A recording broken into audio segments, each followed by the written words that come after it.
ने लक्ष्मण जी को बताया, लखन देखो ये वही गंगा है जो हमारे पूर्वजों का कल्याण करने के लिए स्वर्ग से उतर करके आई है, और जो स्वर्ग से उतर कर आए उसको सदैव प्रणाम करना चाहिए, जो हमारे लिए उतर करके आए। जो परोपकार करता है वो पूजा जाता है। गंगा, गंगा जल देखिए आप मंदाकिनी का, आप गंगा जल देखिए अलकनंदा का, आप गंगा जल देखिए देवप्रयाग का, आप गंगा जल देखिए हरिद्वार का, और गंगा जल देखेंगे अगले साल ऋषिकेश का। इस वर्ष संत बनकर के चित्रकूट में आ गए हैं। YouTube के माध्यम से जो लोग कथा देख रहे होंगे उनके लिए भी खुशी की बात है, क्योंकि कुछ लोग केवल इसलिए नहीं आ पाए क्योंकि छुट्टियां नहीं थी, तो उनके लिए खुशी की बात है कि अगले वर्ष अधिक मास आ रहा है। अधिक मास आ रहा है 17 मई से 15 जून के बीच, तो उस दौरान इस बार हम चित्रकूट संत बनकर आए हैं। ऋषिकेश में ऋषि बनकर के रहेंगे 7 दिनों तक। ऋषि कथा रहेगी, वो ऋषि कथा ऋषिकेश गंगा के तट पर, अभी मंदाकिनी के तट पर बैठे, वहाँ साक्षात गंगा जो देवप्रयाग में अलकनंदा और मंदाकिनी मिलकर के हरिद्वार ऋषिकेश तक पहुंची है, उसका दर्शन हम लोग करेंगे। तो मेरे कहने का मतलब ये है कि गंगा जल अपने आप में इतना पवित्र है कि अगर कोई जीव भी गलती से उसको पी ले, कि अगर कोई जीव भी है और हमने ऐसे करके गंगा जल डाला, कोई कीड़े पर भी पड़ जाए तो वो गंगा जल उसको मुक्त कर देता है। गंगा जल मुक्ति के लिए ये राम जी ने कहा है, गंगा सकल पहली चौपाई मुद मंगल मूला सब सुख करनी हरनी सब सूला। गंगा के तट पर आ गए राम, निषाद साथ में है। अगला प्रसंग आप लोग समझ गए होंगे कि कौन सी कथा आ रही है। मांगी नावना, कितने लोग आज केवट बनना चाहते हैं मेरे साथ। यहाँ तो गंगा भी है, नदी भी है, राम भी है और हमारी नाव भी है। अब निषाद ने आकर के और राम जी से प्रणाम किया, हे राम, मैं जानता हूं कि आपके चरण कोमल है, आपकी वाणी कोमल है, थोड़ा सा रुकिए, मैं नाव का प्रबंध कर लेता हूं। तुरंत निषाद दौड़ के गए, क्योंकि वो वहां के राजा हैं। केवट के घर का दरवाजा लगा हुआ था, तो निषाद ने जोर से दरवाजा बजाया, केवट जल्दी बाहर आओ, नाव संभालो, हमारे राम जी को पार लगाना है। अंदर से कोई आवाज नहीं आई। लक्ष्मण जी ने कहा, मैं जाता हूं, मैं बुलाता हूं। लक्ष्मण जी ने कहा, दरवाजा बजाया, केवट जल्दी बाहर आओ, हमें पार लगाना है, पार जाना है, पार लगाओ। बाहर नहीं आया। इंतजार करते रहे, अब दरवाजा खुले, अब दरवाजा खुले। ऐसा भक्त केवल रामायण में हो सकता है और कहीं नहीं हो सकता। ऐसा भक्त, दरवाजा लगा है। धीरे से सीता जी ने आवाज लगाई, क्या बात है, विलंब हो रहा है, करते ना बात आपस में हम लोग। तो सीता जी ने कहा, देर हो रही है, केवट नहीं आया। अरे भाई केवट, अरे जरा पार लगा दो। केवट नहीं आता, ठीक है, दरवाजा लगा हुआ है। तब आखिर में राम जाते हैं और दरवाजे पर, दरवाजा बजाते नहीं है, हाथ जोड़ करके कहते हैं, ए भैया केवट, अरे भैया जरा बाहर आओ और अपनी नाव से हमें पार लगाने का कष्ट करो, क्योंकि मैं तुम्हारे दरवाजे पर नाव मांगने के लिए आया हूं। अपनी नाव मुझे दे दो, मैं नाव मांगने आया हूं। ये प्रसंग मुझे बहुत ज्यादा प्रिय है, इसको ढंग से सुनना। मैं नाव मांगने आया हूं, और जैसे ही कहा कि नाव मांगने आया हूं, केवट ने दोनों दरवाजे खोल दिए।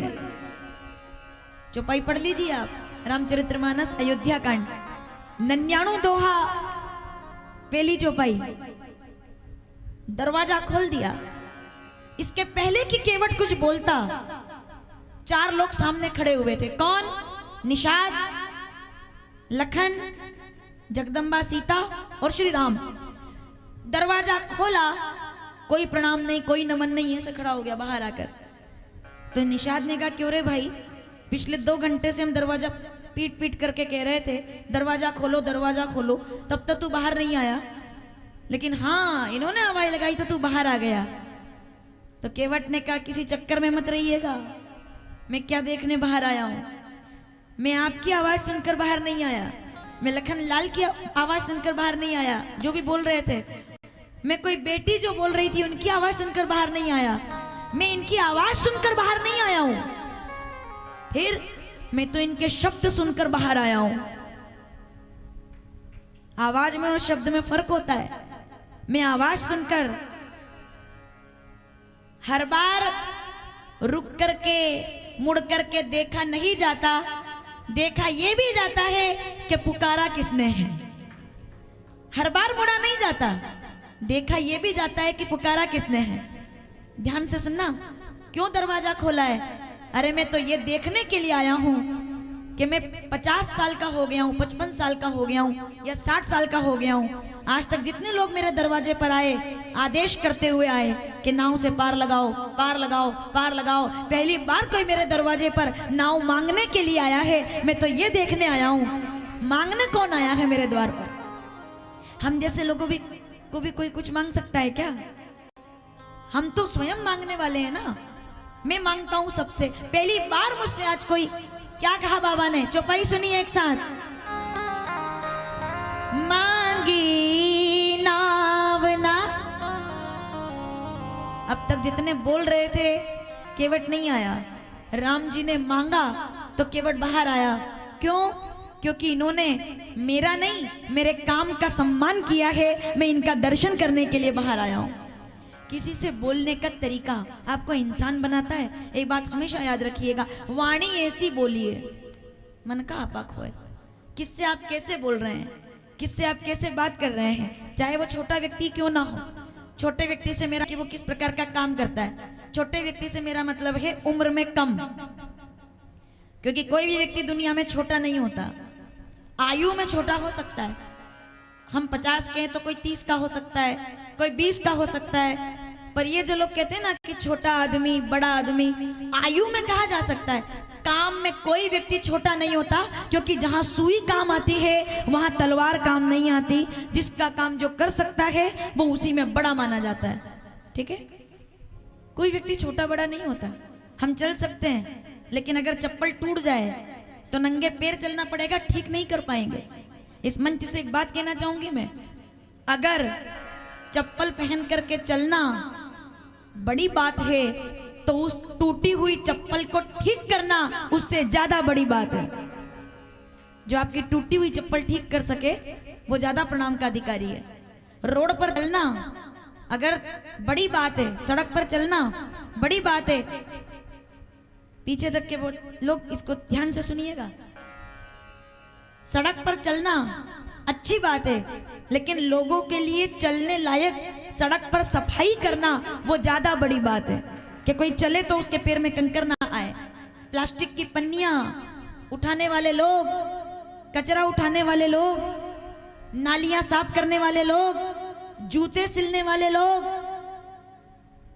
बर्तन बनाने वाले लोग, लकड़ी का काम करने वाले लोग, लोहे का काम करने वाले लोग, तेल जो बनता है नारियल का, तिल्ली का, इस बात से समझना मैं क्या कहना चाहती हूँ। तेल निकालने वाले लोग, भोजन बनाने वाले लोग, खेती करने वाले लोग, सोने से सामान बनाने वाले लोग या वेद पढ़ने वाले लोग, जिस दिन इन सब के बीच में अंतर खत्म हो जाएगा उसी दिन राम राज्य आ जाएगा। उसी दिन हर व्यक्ति अपना काम कर रहा है। राम ने मुझे सम्मान दिया है, समझ में आया आपको? मांगी नावना। और मैंने पहले की कथा में, एक कथा में बोला है कि रिक्शा वाले हमको गुप्त गोदावरी लेके चलो इसमें, और ए भैया लेकर चलोगे क्या, इसमें बहुत फर्क होता है। गाड़ी उसकी है, मर्जी उसकी है, वो उसका मालिक है।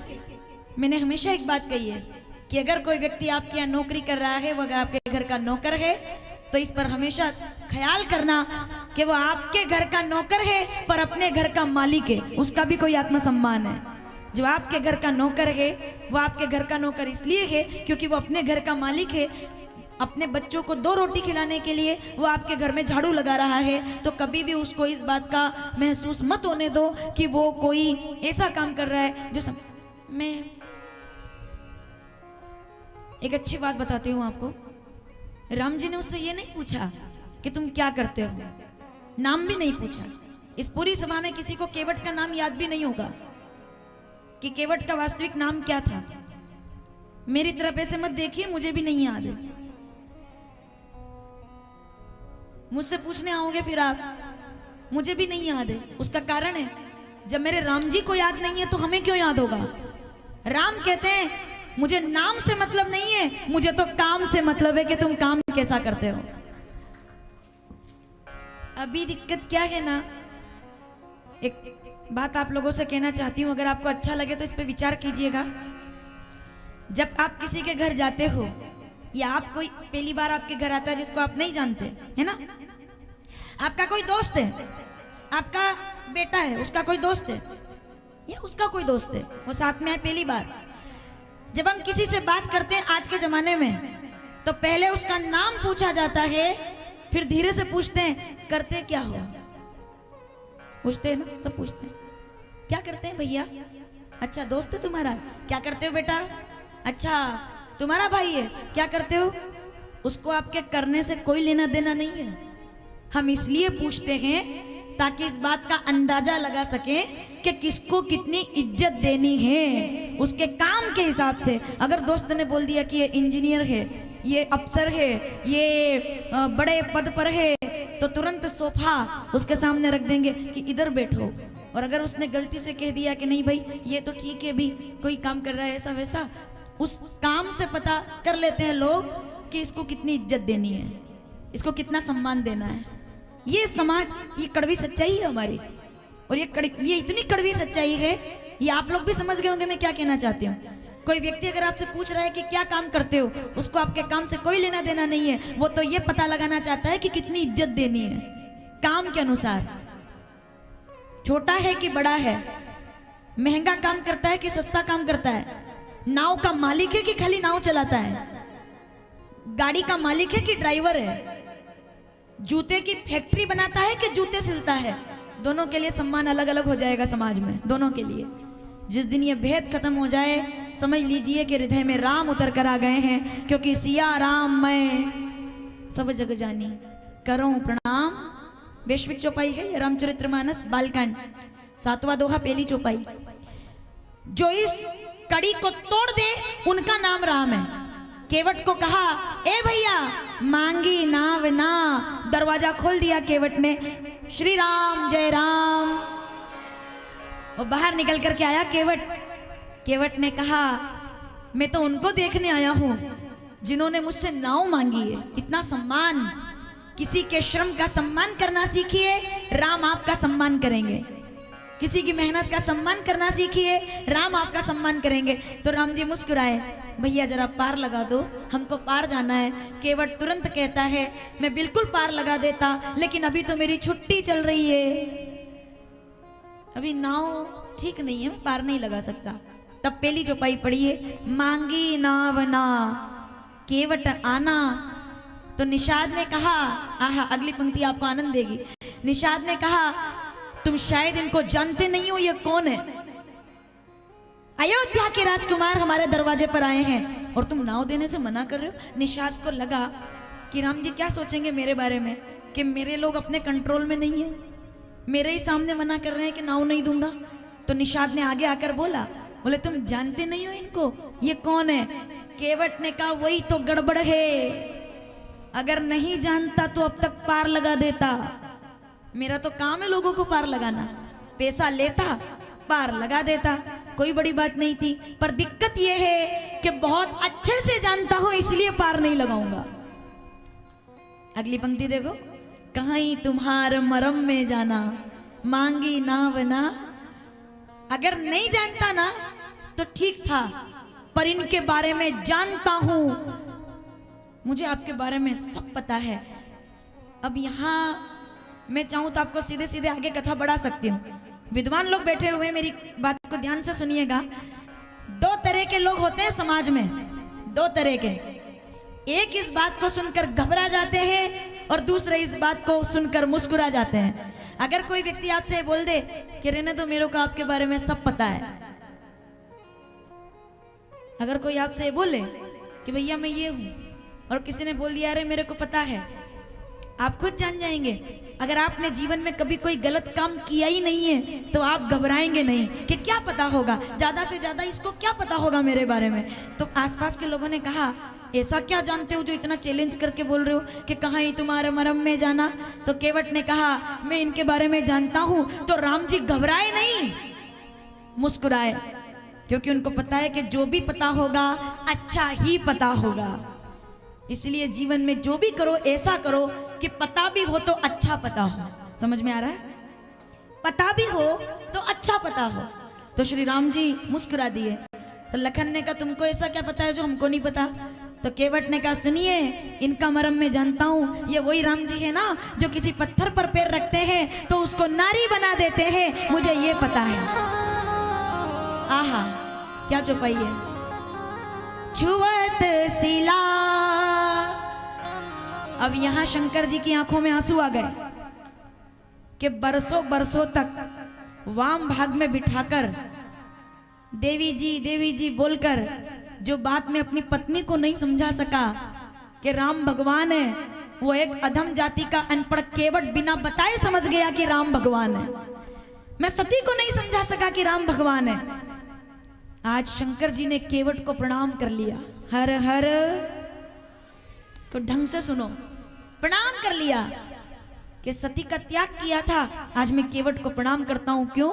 क्योंकि वेदों के ज्ञाता रावण को पता नहीं चला कि ये राम भगवान है। अनपढ़ केवट जान गया कि राम भगवान है। केवल चरण छू करके, और आप नारी बना देते हैं, आप इंसान नहीं है, भगवान मेरे दरवाजे पर आया है। क्या चौपाई है वो? केवट ने मरम बताया, सुनिएगा। छुअत सिला भई नारी सुहाई, और पाहन तेना काट कटी नहीं। पत्थर अगर था वो नारी बन गई। मेरी तो नाव है, आधे समय जल में पड़ी रहती है, कोमल है, इस पे तो चरण पड़ने की जरूरत भी नहीं पड़ेगी। राम खाली देखेंगे और ये नारी हो जाएगी। और अगर ये नारी बन गई तो मेरे पास बचेगा क्या? ऐही प्रतिपालूं सब परिवारू, नहीं जानूं कछु और कबारू। राम जी नारी बन जाए वहां तक तो ठीक है, लेकिन अगर बेरोजगार हो गया, एक नारी पहले से घर में है, पत्नी को क्या बताऊंगा कि ये देवी कौन है? इनको कहां से लाए हो?